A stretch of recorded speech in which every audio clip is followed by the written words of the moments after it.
Subscribe कीजिए दोस्तों हमारे चैनल को। नोटिफिकेशन पाने के लिए बेल आइकन को प्रेस कीजिए। गुड मॉर्निंग बच्चों। 10वीं के पाठ्यक्रम में जो अगला भाग है वो है समास। समास कैसे किसे हैं, कई बार इस प्रकार के प्रश्न पूछ ले जाते हैं। समास किसे कहते हैं, इसे परिभाषित करते हैं एवं इनके भेद हो गए। सबसे पहले हमें जाने कि समास किसे कहा जाता है। दो शब्दों के परस्पर मेल को समास कहा जाता है।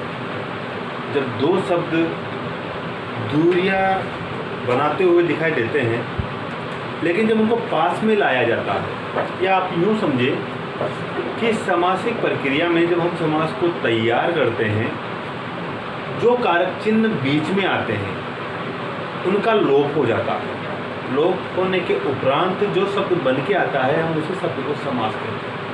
मैंने आपको पहले भी कहा था, कारक का मतलब होता है चिन्ह। चिन्हों का लोप होना ही समास प्रक्रिया में समास को तैयार करता है।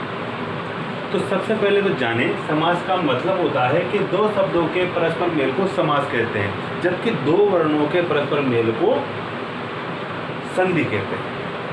अभी मैंने लिखा क प्लस म प्लस ल, तो ये हुए वर्ण। इनके परस्पर मेल को तो कहा जाता है संधि। लेकिन शब्द अगर दो एक साथ मिल जाते हैं, उनको पास में ले आने का काम हम करते हैं, शब्द कहा जाता है जब वर्णों को मिला करके एक लिख दिया जाता है। तो दो शब्दों के परस्पर मेल को समास कहा जाता है। इसे याद कर लें। समास की परिभाषा क्या है कि दो शब्दों के परस्पर मेल को समास कहा जाता है। समास का शाब्दिक अर्थ होता है संक्षेप। संक्षेप का मतलब हो गया कि दो शब्द जो दूरियां बनाए रखते हैं उन्हें संक्षिप्त कर देना। संक्षिप्त का मतलब पास में ले आना। पल्लवन का मतलब लंबा कर देना, संक्षिप्त का मतलब छोटा कर देना। तो दो शब्दों के परस्पर मेल को समास करते हैं। इसी कारण से समास का शाब्दिक अर्थ होता है संक्षेप, पास में ले आना।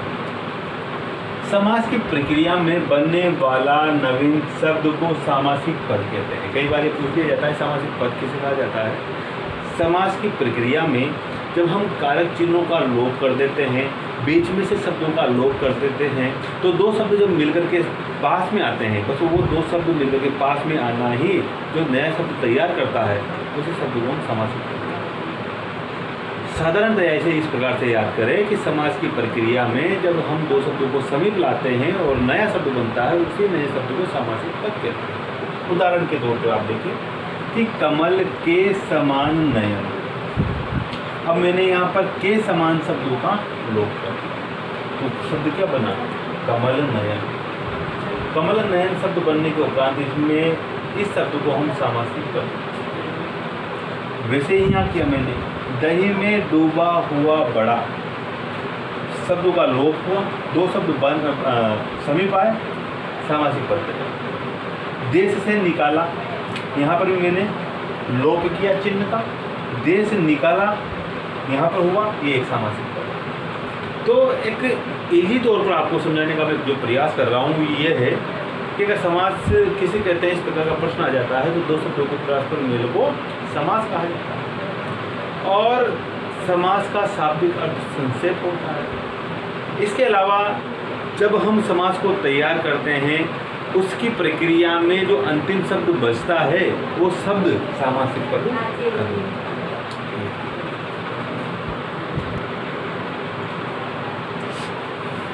समास किसे कहा जाता है, अभी हमने पढ़ा कि दो शब्दों के परस्पर मेल को समास कहा जाता है।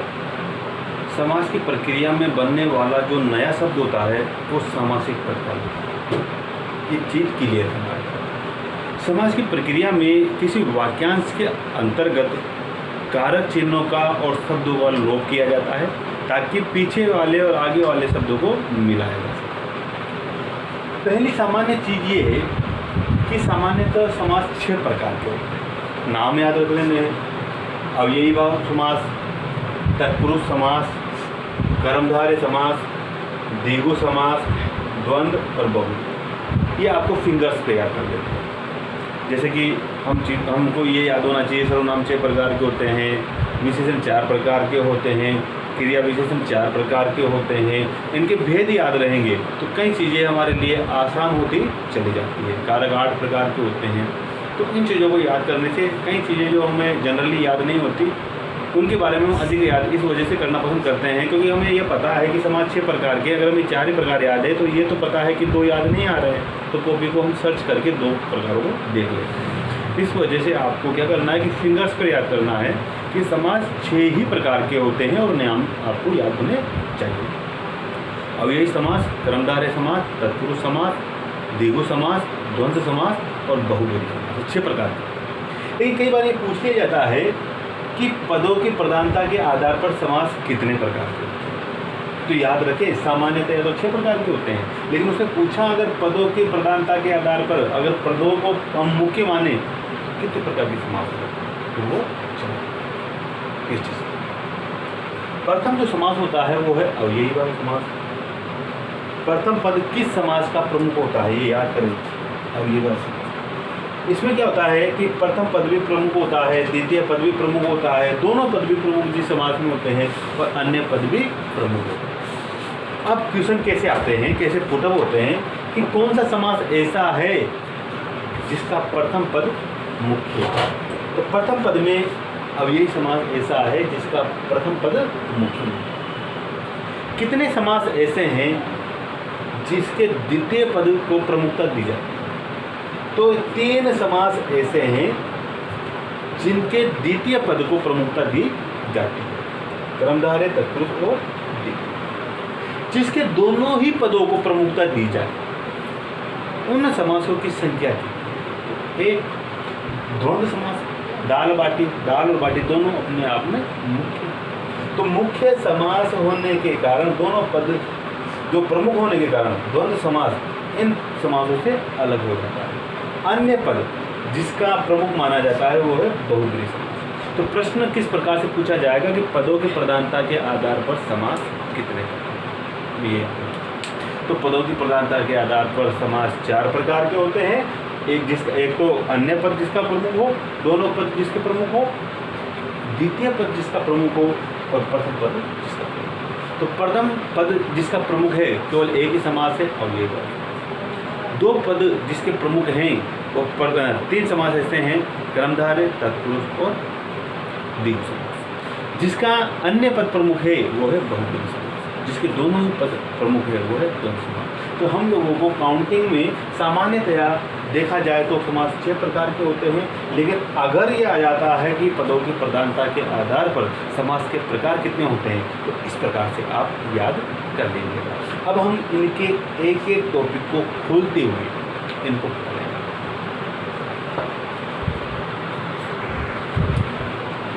समास कितने प्रकार के होते हैं अभी हमने ये पढ़ा था। सामान्यतया समास 6 प्रकार के होते हैं, लेकिन पदों की प्रधानता के आधार पर 4 प्रकार के होते हैं। ये तो हमने पढ़ लिया, ये स्पष्ट भी हो गया समास कैसे कहते हैं, भेद कितने हैं, लेकिन इनके भेदों को एक एक करके हमें पढ़ना है। पहला समास है अव्ययी समास। जिस शब्द का प्रथम पद अव्ययी वो शब्द होता है जिसका अपना कोई स्वतंत्र महत्व नहीं होता, लेकिन हाँ अव्ययी अगर किसी के साथ जुड़ जाता है तो फिर वो नए शब्द को तैयार कर देता है। इस वजह से इसका महत्व माना जाता है। अपने आप में स्वतंत्र महत्व नहीं है, लेकिन किसी के साथ जुड़ जाने पर इसका महत्व हो। तो जिस शब्द का प्रथम पद अव्ययी हो अथवा पूर्ण पद अव्ययी का कार्य करे वहाँ अव्ययी भाव समास होता है। जैसे कि यथा का मतलब होता है जैसा। यथा शब्द अगर किसी के आगे लग जाता है तो वो शब्द अव्ययी का काम करने लगता है। जैसे कि यथाशक्ति, यथाधन अर्थ, यथाधन उचित, यथाधन इष्ट। तो यथा सभी में आ रहा है, इस वजह से यहाँ का जो समास होगा वो अव्ययी भाव। उसी के बाद में प्रति उपसर्ग है, उपसर्ग लगने पर भी ऐसा होता है। प्रतिदिन, प्रति अक्ष।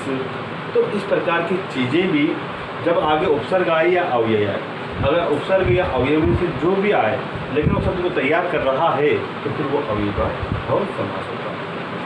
हर दम, हर पल, हर उपसर्ग तो उपसर्ग आगे लगे हुए हैं, इस वजह से भी यहाँ पर अव्ययी भाव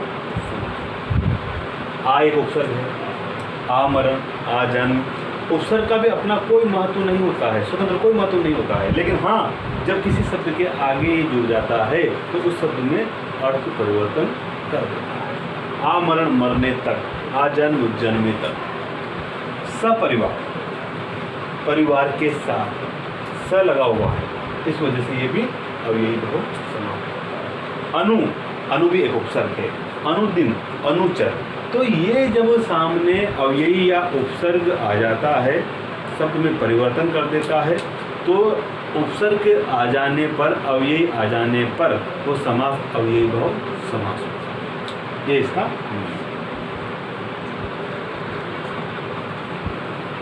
हमने पढ़ा था। अव्ययी भाव समास की सबसे बड़ी पहचान तो ये है कि आगे उपसर्ग आए या अव्यय आए। लेकिन दूसरा नियम इसका क्या कहता है, इसे भी हम याद रखें। दूसरा नियम है पुनरुक्त शब्दों में सदैव अव्ययी भाव समास होता है। पुनरुक्त शब्द, अगर एक शब्द के आवर्ती हो जाती है, एक शब्द दूसरी बार भी आ जाता है, तो वहाँ पर जो समास होगा वो अव्ययी भाव समास होगा। वो साधारण चीज़ है। जैसे मैंने लिखा धीरे, एक शब्द आ चुका है आगे, पीछे भी धीरे आया, आगे मंद आया, पीछे भी मंद आया, फिर कुछ आया, पीछे भी कुछ आया, पल आया, पीछे भी पल आया, कभी आया। जब एक शब्द की आवर्ती हो रही है, या ये माने कि एक शब्द दो बार आ रहा है, तो निश्चित तौर पर नियम ये कहता है कि फिर वो अव्ययी और समास ही होगा। तो बड़ा साधारण सा नियम है, इसमें इतनी ज़्यादा दिमाग लगाने की आवश्यकता ही नहीं। जब एक शब्द दो बार आ जाए तो निश्चित तौर पर वहाँ जो समास होता है अव्ययी भाव समास।